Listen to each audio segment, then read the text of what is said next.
ഇന്ന് രാവിലെ എണീറ്റ് നോക്കുമ്പോൾ എനിക്കൊരു ബീഫ് ബിരിയാണി തിന്നാൻ പൂതി. അപ്പോൾ ഞാൻ ഉമ്മനോട് പറഞ്ഞു എനിക്ക് ബീഫ് ബിരിയാണി തിന്നണമെന്ന്.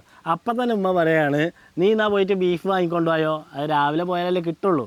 അതുകൊണ്ട് അങ്ങനെ ആട്ടി പറഞ്ഞു വെച്ച് ഞാനിപ്പോൾ ബീഫ് കൊണ്ടുവന്നിട്ടുണ്ട്. അപ്പം ഞാൻ ഇന്ന് വീട്ടിൽ ഉണ്ടാക്കാൻ പോണ ബീഫ് ബിരിയാണിയാണ് ഞാൻ നിങ്ങൾക്കും കാണിച്ചു തരാൻ പോണത്. അപ്പോൾ ഇന്ന് വീട്ടിലുണ്ടാക്കുന്ന ബീഫ് ബിരിയാണിയാണ് ഇന്നത്തെ വീഡിയോ. അതിന് വേണ്ടി ഇവിടെ 5 പച്ചമുളക്, ഒരു 10-15 ഇല്ലി വെളുത്തുള്ളി, 1 ഇഞ്ച് നീളത്തിലുള്ള ഇഞ്ചി, ഇതൊക്കെ പാടെ നമുക്കൊന്ന് ചതച്ച് കൊണ്ടുവരാം. ഇതേപോലെ ചതച്ചെടുത്താൽ മതി, ഓവറായിട്ട് അരിഞ്ഞു പോകരുത്. ഇനി ബീഫ് ഒന്ന് മസാല പറ്റിയേക്കാം. ഞാനിവിടെ 1/2 കിലോ ബീഫാണ് എടുത്തിട്ടുള്ളത്. നമ്മൾ വീട്ടിൽ കറിക്കൊക്കെ മുറിക്കുന്നതിനേക്കാളും ഒരിച്ചിരി വലുപ്പത്തിലാണ് മുറിച്ചിട്ടുള്ളത്. ഈ ഹോട്ടലിലും കല്യാണത്തിലൊക്കെ കിട്ടുമല്ലോ വലിയ വലിയ തടിയും കഷ്ണം, അങ്ങനെ ഒന്നും ഞാൻ ആക്കിയിട്ടില്ല. ഈ കഷ്ണം ആക്കിയാൽ മസാലയും വേഗം പിടിക്കും, വേകാനും നല്ല എളുപ്പമായിരിക്കും. അതുകൊണ്ടാണ് ഞാൻ ഇത്രയും വലുപ്പത്തിലാണ് മുറിച്ചിട്ടുള്ളത്. ഇനി നമുക്കിതിനൊരു കുക്കറിലേക്ക് ഇട്ട് കൊടുക്കാം. ഇനി ഇതിൽ നമുക്ക് പാകത്തിനുള്ള ഉപ്പിട്ട് കൊടുക്കാം. ഞാനിതിൽ 1.5 ടീസ്പൂൺ ഉപ്പാണ് ഇട്ട് കൊടുക്കുന്നത്. ഇനി ഒരു 1/4 ടീസ്പൂൺ മഞ്ഞൾപ്പൊടി ഇട്ട് കൊടുക്കാം. ഇനി ഇതിൽ 1 ടീസ്പൂൺ മുളക് പൊടി ഇട്ട് കൊടുക്കാം. 1 ടീസ്പൂൺ തന്നെ മല്ലിപ്പൊടിയും ഇട്ട് കൊടുക്കാം. ഇനി നമ്മൾ പൊടിച്ചെടുത്ത ഗരം മസാല 1.5 ടീസ്പൂൺ ഇട്ട് കൊടുക്കാം. ഇനി നമുക്ക് 1/2 ടീസ്പൂൺ കുരുമുളക് പൊടി ഇട്ട് കൊടുക്കാം. ഇനി നമുക്ക് 1 ടീസ്പൂൺ നാരങ്ങ നീര് ഒഴിച്ച് കൊടുക്കാം. ഇനി ഒരു 1/4 കപ്പ് മീഡിയം പുളിയുള്ള തൈര് ഒഴിച്ച് കൊടുക്കാം.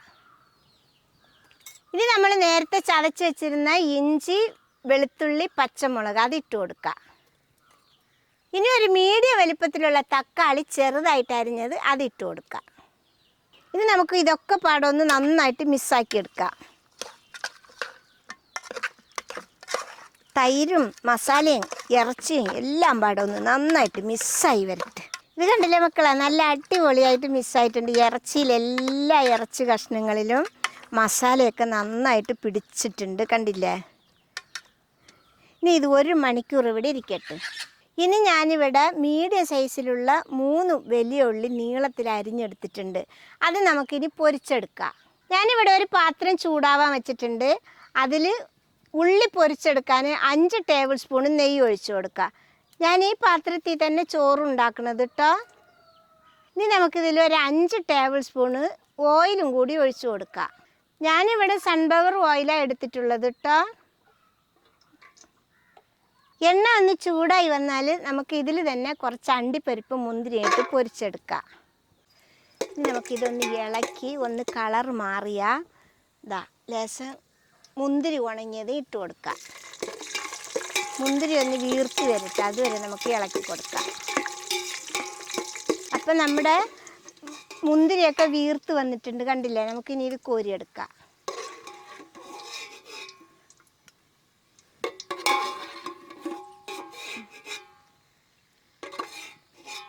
ഇനി നമുക്കിതിൽ ഉള്ളി ഇട്ട് കൊടുക്കാം. ഇതൊന്ന് നന്നായിട്ട് ഇളക്കി ഉള്ളിയൊക്കെ നന്നായിട്ട് പൊരിഞ്ഞ് വരട്ടെ.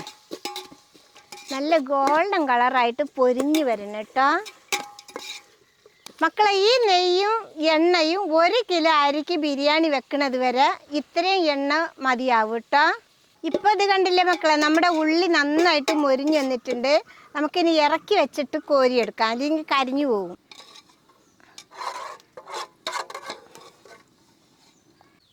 മക്കളെ ഇപ്പോൾ ഇറച്ചി മസാല പുരട്ടി വെച്ചിട്ട് 1 മണിക്കൂറായിട്ടുണ്ട്. നമുക്കിതിനി ഈ കുക്കറിൽ തന്നെ വെച്ച് വേവിച്ചെടുക്കാം. ഞാനിതിൽ വെള്ളം ഒന്നും ഒഴിക്കണില്ല കേട്ടോ. ഈ ഇറച്ചിയിൽ തന്നെ വെള്ളമുണ്ട്, ഈ വെള്ളത്തിൽ തന്നെ വെന്ത് വന്നോളും. ഇത് ഇനി അടുപ്പത്തിൽ വെക്കാം.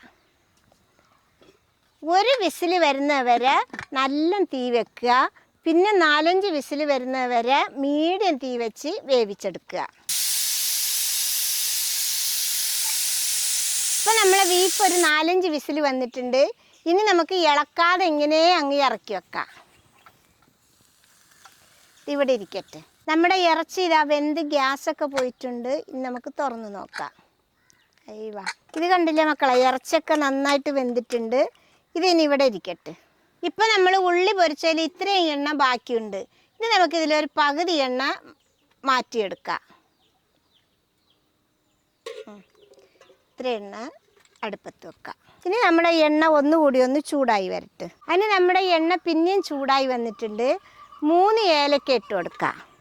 അതിൻ്റെ കൂടെ തന്നെ ഒരു 5 ഗ്രാമ്പ് ഇട്ട് കൊടുക്കുക. അതിൻ്റെ കൂടെ തന്നെ 1 ഇഞ്ച് വലിപ്പത്തിലുള്ള പട്ട ഇട്ട് കൊടുക്കുക. പിന്നെ ബിരിയാണി ഇല ഒന്ന് മുറിച്ചതിട്ട് കൊടുക്കുക. നമുക്കിതൊന്ന് ഇളക്കി കൊടുക്കാം.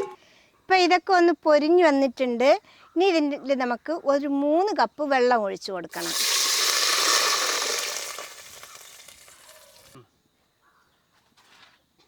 ഞാനിവിടെ എടുത്തിട്ടുള്ളത് 1/2 കിലോ അരിയാണ്.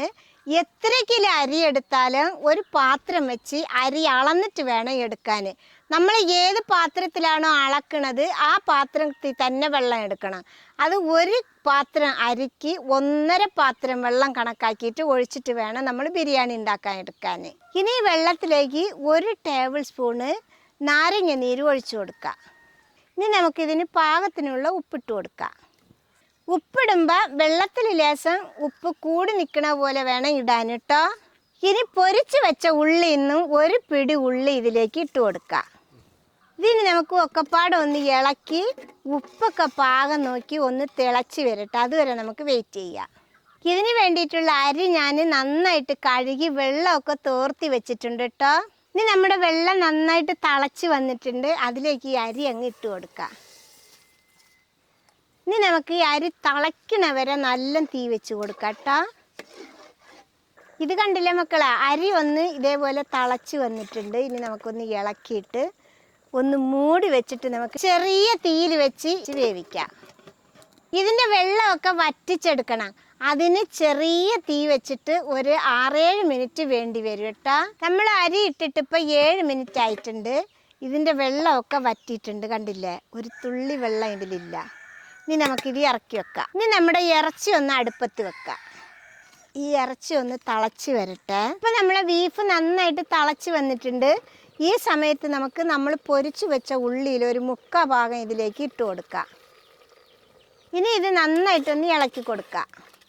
ഇപ്പം നമ്മുടെ ഇറച്ചിയിൽ ഗ്രേവി പാകത്തിനുണ്ട്. ഇനിയിപ്പോൾ ഇതിലും കുറവാണെങ്കിൽ തിളപ്പിച്ച വെള്ളം ഒഴിച്ചിട്ട് പാകമാക്കി എടുക്കുക. ഇനിയിപ്പോൾ ഗ്രേവി കൂടുതലാണെങ്കിൽ തിളപ്പിച്ചിട്ട് പാകത്തിന് വറ്റിച്ചെടുക്കുക. ഇപ്പം നമ്മളെ ഇറച്ചിയൊക്കെ സെറ്റായിട്ടുണ്ട്. ഇനി കുറച്ച് മല്ലി ഇലയും പുതിന ഇലയും പാടെ നമുക്ക് മിക്സാക്കി എടുക്കാം. ഇനി ഇത് 2 മിക്സാക്കിയതിൽ കുറച്ചങ്ങോട്ട് മേലിലേക്ക് ഇട്ട് കൊടുക്കാം. ഈ സമയത്ത് തീ ഓഫാക്കിയിട്ട് വേണം ചെയ്യാൻ കേട്ടോ. ഇത് വിറകടുപ്പായ കാരണമാണ് ഇങ്ങനെ തിളച്ചുകൊണ്ടിരിക്കുന്നത്. ഞാൻ തീ ഒന്നും വെച്ചിട്ടില്ല കേട്ടോ. തീയൊക്കെ കെടുത്തി വെച്ചിരിക്കുകയാണ്. ഇനി നമുക്ക് അതിൻ്റെ മേലെ നമ്മൾ വേവിച്ച് വെച്ച ചോറ് ഇങ്ങനെ കോരിയിട്ട് കൊടുക്കാം. പരത്തിയിട്ട് കൊടുക്കണേ, അമർത്തരുത്. നമുക്ക് ഈ ചോറിൻ്റെ പകുതി ഇട്ട് കൊടുക്കാം. ഇനി നമുക്കിതൊക്കെ ഒന്ന് സെറ്റാക്കി വെക്കാം. ഇനി നമുക്കിതിൻ്റെ മേലെ കുറച്ച് മല്ലിയിലയും പുതിന ഇലയും വിതറിയിട്ട് കൊടുക്കാം. ഇനി നമ്മൾ പൊരിച്ച് വെച്ച ഉള്ളിയിലും കുറച്ചിട്ട് കൊടുക്കാം. ഇനി നമുക്ക് ബാക്കിയുള്ള എല്ലാ ചോറും ഇതിൻ്റെ ഉള്ളിലേക്ക് ഇട്ട് കൊടുക്കാം. ഇനി ഇതിൻ്റെ മേലെയും കുറച്ച് പുതിന ഇലയും മല്ലിയിലയും പാടെ വിതറിയിട്ട് കൊടുക്കാം. ഇനി നമുക്ക് ഈ ഉള്ളിയും കൂടി ഇതിലേക്ക് വിതറിയിട്ട് കൊടുക്കാം. ഇനി നമ്മൾ പൊരിച്ച് വെച്ച അണ്ടിപ്പരിപ്പും മുന്തിരിയും കൂടി ഇതിലേക്ക് വിതറിയിട്ട് കൊടുക്കാം.